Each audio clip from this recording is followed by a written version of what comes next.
ನಮಸ್ತೆ. ಇವತ್ತು ನಾನು ಒತ್ತು ಶಾವಿಗೆ ರೆಸಿಪಿ ಮಾಡ್ತಿದ್ದೀನಿ. ಇದನ್ನ ಸಾಮಾನ್ಯವಾಗಿ ಗೌರಿ ಹಬ್ಬದ ದಿನ ಮಾಡ್ತಾರೆ. ಗೌರಿ ಹಬ್ಬದಲ್ಲಿ ಮನೆಗೆ ಹೆಣ್ಮಕ್ಳನ್ನ ಕರೆದು ಬಾಗಿನ ಕೊಟ್ಟು ತುಂಬಾ ರೀತಿಯಾದ ಅಡುಗೆ ಮಾಡ್ತಾರೆ. ಅದ್ರಲ್ಲಿ ಇದು ಒಂದು. ಶಾವಿಗೆನ ಯಾವಾಗ್ಲೂ ಕಾಯಿ ಹಾಲ್ ಜೊತೆನೆ ಸಾಮಾನ್ಯವಾಗಿ ತಿನ್ನೋದು. ಅದ್ರ ಜೊತೆಗೆ ಎಳ್ಳು ಪುಡಿ ಕೂಡ ಮಾಡ್ತಾರೆ. ಈ ಮೂರನ್ನ ಹೇಗ್ ಮಾಡೋದು ಅಂತ ನೋಡೋಣ.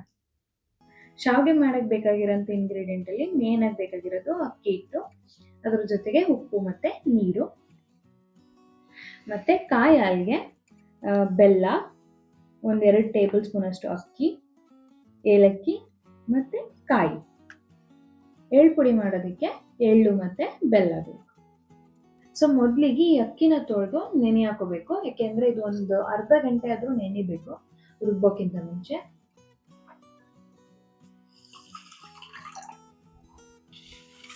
ಇವಾಗ ಒಂದು ಪಾತ್ರೆ ಇಟ್ಕೊತಿದ್ದೀನಿ. ಇದಕ್ಕೆ 3 ಕಪ್ ನೀರು ಹಾಕೋತಿದ್ದೀನಿ.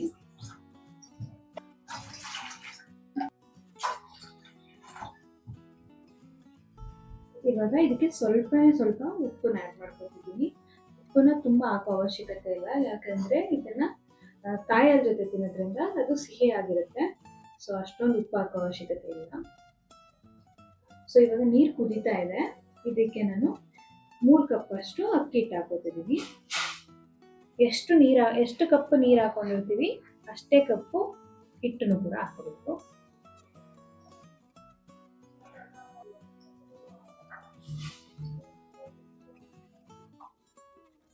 ಇವಾಗ ಇದನ್ನ ಚೆನ್ನಾಗಿ ಮಿಕ್ಸ್ ಮಾಡ್ಕೋಬೇಕು.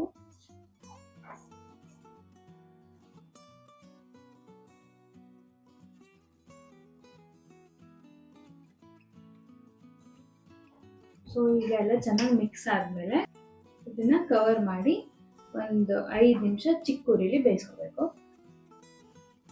5 ನಿಮಿಷ ಆದ್ಮೇಲೆ ಒಂದು ಪ್ಲೇಟಿಗೆ ಟ್ರಾನ್ಸ್ಫರ್ ಮಾಡಿಕೊಂಡು ನೀಟಾಗಿ ಹಿಟ್ಟಿನ ತರ ನಾದ್ಕೋಬೇಕು.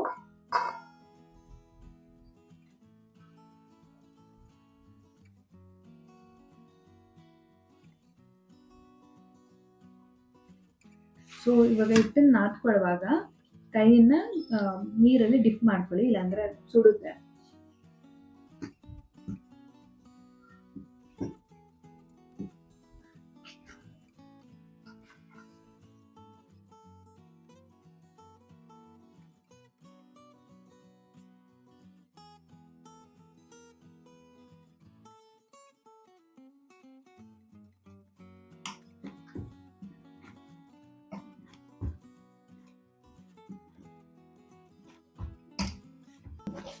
ಈ ತರ ನಾದ್ಕೊಂಡು ಉಂಡೆ ಮಾಡ್ಕೊಬೇಕು.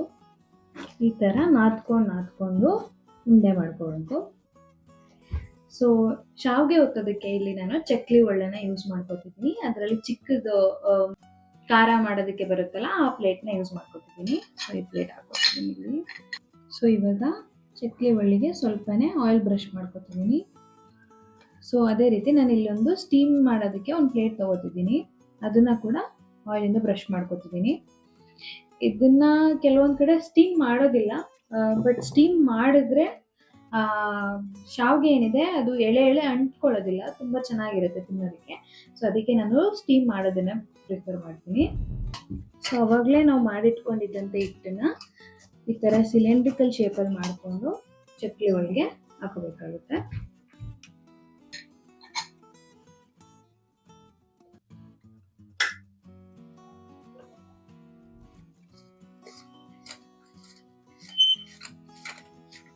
ಈ ತರ ಗಟ್ಟಿ ಕ್ಲೋಸ್ ಮಾಡ್ಕೋಬೇಕು. ಅದಾದ್ಮೇಲೆ ಸ್ಟೀಮಿಂಗ್ ಪ್ಲೇಟ್ಗೆ ಶಾವಿಗೆನ ಒತ್ಕೋಬೇಕು.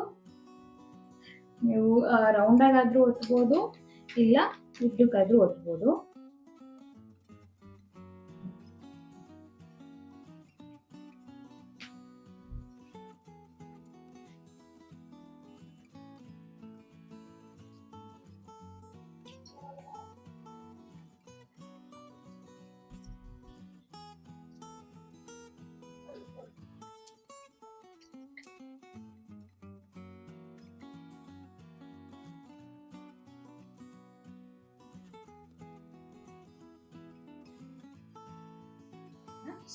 ಒತ್ಕೊಂಡಿದ್ದಂತ ಶಾವಿಗೆನ ಇವಾಗ ಸ್ಟೀಮ್ ಆಗೋದಕ್ಕೆ ಇಡ್ತೀವಿ.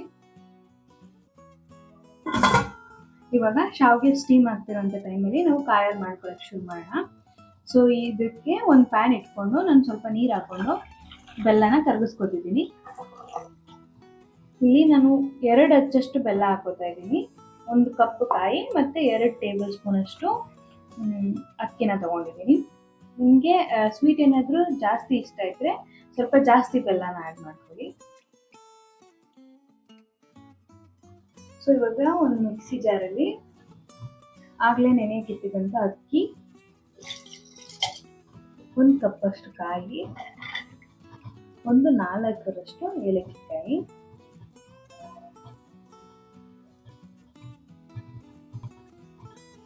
ಈಗ ಇದನ್ನ ನುಣ್ಣಗೆ ರುಬ್ಕೋಬೇಕು. ಈಗ ಇದಾಗಿದೆ, ಇದನ್ನ ತೆಗಿತಿದ್ದೀನಿ.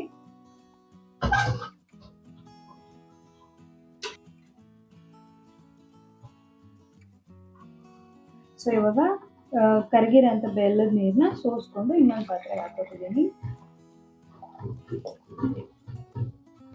ಆಗಲೇ ರುಬ್ಬಿಟ್ಕೊಂಡಿರೋಂಥ ಕಾಯಿ ಮತ್ತು ಅಕ್ಕಿ ಮಿಕ್ಸ್ಚರ್ನ ಹಾಕೋತಿದ್ದೀನಿ.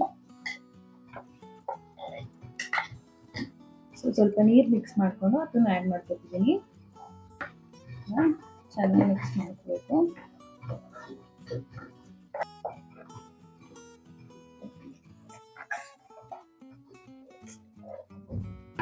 ಸೊ ಕಾಯಲ್ಲಿ ಇಷ್ಟೇ, ಇದು ಒಂದು 4-5 ಕುದಿ ಬರತ್ತಂತ ಇದನ್ನ ಕುದಿಸ್ಕೊಬೇಕು. ಸೊ ಕಾಯಲ್ಲಂತೂ ತುಂಬಾ ಸಿಂಪಲ್ಲು, ಜಸ್ಟ್ 3 ಇಂಗ್ರೀಡಿಯೆಂಟ್ಸ್ ಬೇಕು. ಬಟ್ ಇದು ಕುದಿಯುವಾಗ ಬೇಗ ಉಪ್ಪನ್ನು ಸುರಿದೋಗ್ಬಿಡುತ್ತೆ. ಸೊ ನೀವು ಹತ್ರನೇ ಇದ್ದು ಕೇರ್ಫುಲ್ ಆಗಿ ಇದನ್ನ ನೋಡ್ಕೊಬೇಕು. ಸೊ ಹೀಗೆ ಇದು ಉಪ್ಪು ಬರುತ್ತೆ, ಹತ್ರನೇ ಇದ್ದು ನೋಡ್ಕೋಬೇಕು.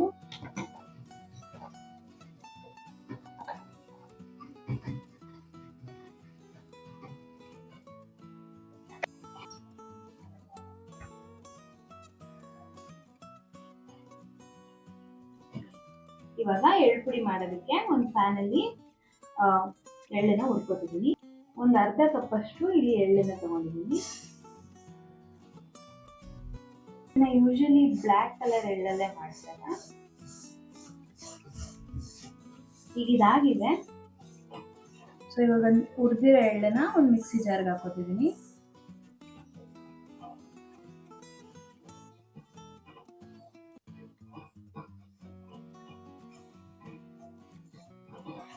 ಈ ಎಳ್ಳನ್ನ ಪೌಡರ್ ಮಾಡಬೇಕಾದ್ರೆ ತುಂಬ ನುಣ್ಣಗೆ ಮಾಡಬಾರ್ದು, ಜಸ್ಟ್ 1-2 ರೌಂಡ್ ಸಾಕು ಅಷ್ಟೇ. ಸೊ ಇವಾಗ ಇದಕ್ಕೆ ನಾನು ಬೆಲ್ಲದ ಪೌಡ್ರನ್ನ ಆ್ಯಡ್ ಮಾಡ್ಕೊತಿದ್ದೀನಿ. ನಿಮ್ಮ ಹತ್ರ ಬೆಲ್ಲ ಇಲ್ಲ ಅಂತಂದರೆ ಅದನ್ನು ನೀಟಾಗಿ ಹುರಿದು ಆಮೇಲೆ ಮಿಕ್ಸ್ ಮಾಡ್ಕೋಬೇಕಾಗುತ್ತೆ. ಸೊ ಇದು ಮಿಕ್ಸ್ ಮಾಡ್ಕೊತಿದ್ದೀನಿ. ಜಸ್ಟ್ ಇನ್ನೊಂದೇ 1 ರೌಂಡ್ ಇದನ್ನ ಪೌಡರ್ ಮಾಡ್ಕೋಬೇಕು.